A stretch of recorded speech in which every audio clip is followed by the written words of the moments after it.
Bonjour à tous, nous sommes le vendredi 16 novembre, début d'après-midi, le temps est gris, mais pas les cœurs. Je voulais vous parler aujourd'hui de quelque chose lié à l'ego. Je prends conscience chaque jour dans ma pratique quotidienne à quel point cet ego que nous avons à l'intérieur, qui est berné par notre gueux, notre charge négative donc, à quel point ce système peut être profondément ancré, profondément pernicieux et profondément difficile à amener à la conscience et à la lumière. Donc aujourd'hui, l'idée c'est de vous donner quelques pistes pour pouvoir repérer cet ego. Parce que le problème, c'est pas tant d'avoir un ego en soi, c'est que cet ego est donc berné par le mental qui est mené par notre gueux, notre charge négative, qui lui donne des fausses informations, qui lui fait croire qu'il est sur la bonne voie, alors qu'en fait ce chemin est un chemin qui nous fait souffrir. Et c'est ce but que poursuit le gueux, nous faire souffrir pour pouvoir se nourrir de nos émotions et énergies négatives. Je résume, je redis souvent la même chose, je suis désolée, mais c'est parce que si jamais quelqu'un arrive et n'a pas vu les vidéos précédentes, qu'il comprenne un petit peu quand même de quoi je parle. L'ego, il a trois, enfin, je ne sais pas s'il n'y en a que trois, mais il y a trois actions principales, trois verbes d'action qui me viennent à l'esprit. Le premier, c'est comparer. L'ego adore comparer. Plus que, moins que. J'en ai, je pense, déjà parlé sous forme de la balance des valeurs. S'il y a une vidéo, je ne me sais plus à force, qui s'appelle comme ça, je vous invite à aller voir. L'ego s'identifie, et ça c'est fascinant, et l'ego veut. Vouloir est un des mots préférés de l'ego. C'est ce dont je vais vous parler tout de suite. L'identification, je le ferai dans une autre vidéo, j'espère dans pas très longtemps. Ok. Alors, vouloir. Quel est le problème avec le fait de vouloir? Eh bien, j'ai envie de dire, tout vient de cette notion de vouloir. Quand j'ai parlé de lâcher prise et laisser faire, c'était un peu une introduction à cette notion de vouloir. Tout vient du vouloir parce que quand on veut quelque chose, on se tend, on se raidit. Énergétiquement, on met en place quelque chose qui se resserre autour d'une voie unique, comme des rails, comme des œillères, quelque chose qui va fermer mon chemin énergétique. Ce sont des images, c'est pas la réalité. Enfin, c'est une façon de voir les choses, comme d'habitude. Ça va fermer mon chemin énergétique qui fait que je n'ai plus que cette voie-là. Dans mon présent, je suis, on dit d'ailleurs, tendue vers un but. Qu'est-ce qui se passe au niveau du corps par rapport aux séances de bien-être? Ça paraît une évidence. Quand je suis tendue vers un but, mon corps est tendu. Ça veut dire quoi? Ça veut dire tout de suite que si vous êtes quelqu'un qui avait un corps raidi, et plus on avance en âge, ben oui, plus l'ego a accumulé de ses vouloirs et ses vouloirs et ses vouloirs, et plus notre corps devient raide.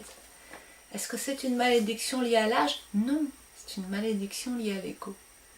Ce que je suis en train de dire, c'est que je suis désolée, c'est peut-être dur à entendre, mais quand j'ai un corps qui est raide, ça veut dire que à l'intérieur, je suis dans une raideur de ma volonté. Je suis dans une raideur mentale, je veux des choses.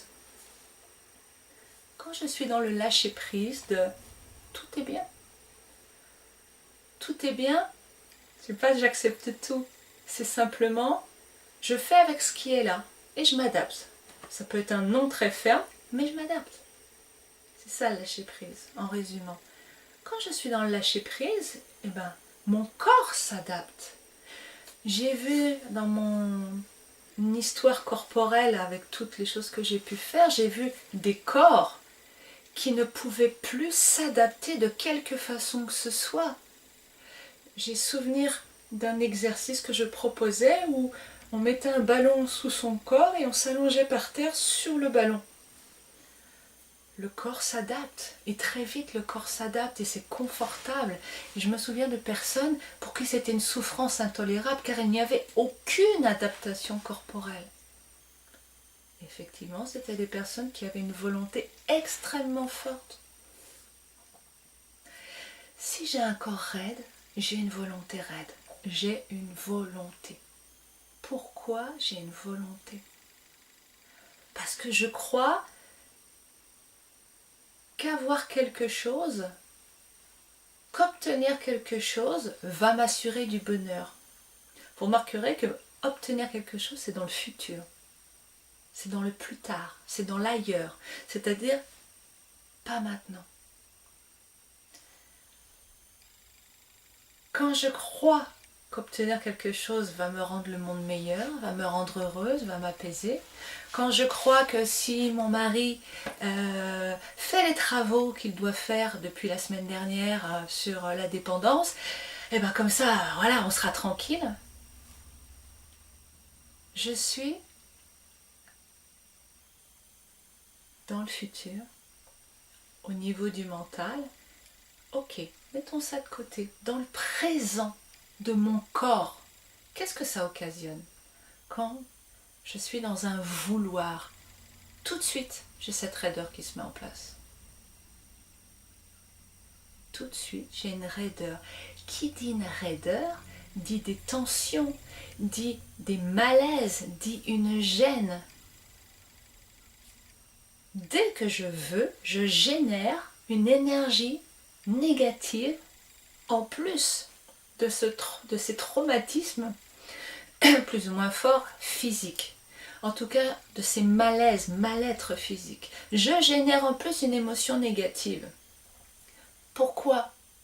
Parce qu'au moment où je pense que je veux quelque chose, une part de moi constate que je ne l'ai pas. Et si je ne l'ai pas, ben ça fait suer. Et si ça fait suer, je suis dans une émotion négative. De mécontentement, d'ennui, de colère, d'agacement, d'inquiétude. Est-ce que je vais arriver à avoir ce que je veux, etc., etc. Émotion négative. Donc, je génère une énergie négative et donc je nourris mon gueule. Ouais, il a gagné. Moi, je suis tué. Quelque chose de cet ordre-là. Mais alors, est-ce que ça veut dire qu'il faut arrêter de vouloir des choses? Il y a une différence, comme il y a lâcher prise et laisser faire, entre vouloir et... Alors, il faut que j'essaye de trouver le mot qui pourrait vous parler. Je ne dirais pas le mot espérer, parce que vouloir espérer, on dit l'espoir fait vivre. Non, l'espoir fait souffrir. Mais bon, ça c'est autre chose. Parce qu'on est en fait toujours dans cette histoire d'ego. Je crois que la délivrance et le bonheur sera dans le futur. L'espoir me fait vivre. Et ben, en attendant, il me tue, l'espoir. Quand je lâche l'espoir, la volonté, quand je suis dans le présent, tout va bien, je n'ai aucun problème. Je suis avec ce qui est là. Quand j'accepte ce qui est là, tout va bien. Tout va bien au sens je suis heureuse. On ne peut pas être heureuse quand il nous arrive des choses terribles comme la mort d'un enfant par exemple. On ne peut pas être heureux. Mais on peut être en paix avec ça. On peut être en paix avec les choses qu'on a vécues. On peut être en paix avec tout ce qui arrive. Avec toute cette violence dans ce monde. Ces actes terroristes par exemple. On peut être en paix avec ça. Pas heureux. Mais juste en paix dans l'acceptation. Oui, ça existe. Pour telle raison et ça a tel effet et on est dans la loi du karma, cause à effet, voilà, c'est logique, c'est de la mécanique. Est-ce que j'ai à être d'accord? Que je sois d'accord ou pas, ça se produit puisque ça fonctionne mécaniquement. Donc ça ne va pas m'apporter de la joie de constater qu'il y a du terrorisme à la surface de cette terre, des horreurs qui sont commises, mais je peux être en paix avec au moins ce qui est présent. N'empêche que j'ai toujours pas résolu cette histoire de vouloir et quel est le mot que je pourrais mettre. Peut-être poser une intention. Je veux que mon mari termine les travaux et je pose l'intention que ces travaux soient finis un jour. Pas trop tard. Assez rapidement. Ok. Déjà, vous voyez qu'il y a une petite nuance. Hein. Dans le premier, je parle de mon mari. Dans la deuxième, je parle des travaux tout seul. La différence, c'est déjà que j'ouvre. Je veux que mon mari fasse. Je veux quelque chose de mon mari et je veux que dans la situation, dans la réalité, ça ait tel effet. Vous voyez comme ça se rétrécit. Quand j'ai un faisceau énergétique comme ça, ben, je ne peux pas aller toucher ce qui est autour. Je ne peux pas ratisser large. Je ne peux pas laisser venir à moi des choses qui pourraient rentrer dans mon champ énergétique. Ou dit de façon plus prosaïque, je ne peux pas laisser des solutions à mon problème s'approcher parce que je suis centrée sur mon mari, qui est la voie de résolution, qui est la façon d'obtenir ce que je veux. Plus je veux, plus je suis rigide, et mentalement aussi. Donc, quand je pose l'intention simplement que ces travaux soient faits, qu'ils se terminent, remarquez que j'ai posé quelque chose dans l'univers et je lâche tout de suite ce truc. C'est posé, c'est là. Et pendant ce temps-là, je vis au présent. Quand je veux que mon mari finisse les travaux, il y a une pression en moi et une pression sur lui, constante. Évidemment, imaginez ce que c'est, mettez-vous à la place du mari 2 secondes, qu'est-ce que c'est de ressentir cette pression constante? De sentir quelqu'un qui veut quelque chose de vous, qui vous pousse inconsciemment, énergétiquement, vous sentez ce poids sur vous en permanence. Est-ce que c'est confortable? Est-ce que vous êtes heureux? Est-ce que vous vous sentez en paix? Alors ça dépend de la façon dont vous appréhendez les choses, mais est-ce que vous souhaitez vivre comme ça, avec ce poids sur vous? Imaginez. Et plus l'autre veut, plus ça pèse, plus ça pousse, plus c'est presque une lutte. Donc vous voyez là déjà un point qui va probablement provoquer des conflits, parce que plus vous voulez fort, plus votre mari sent la pression, plus il sent la pression, c'est une énergie qui pousse la réaction naturelle et humaine dans ce sens-là, c'est de résister à une poussée. Toute action provoque une réaction en sens contraire, c'est de la physique. Donc votre mari, plus vous poussez pour qu'il fasse les travaux, moins il va être enclin à les faire, dynamique, moins il va avoir envie. Il va peut-être les faire, mais l'envie, le plaisir, la joie, l'élan disparaissent.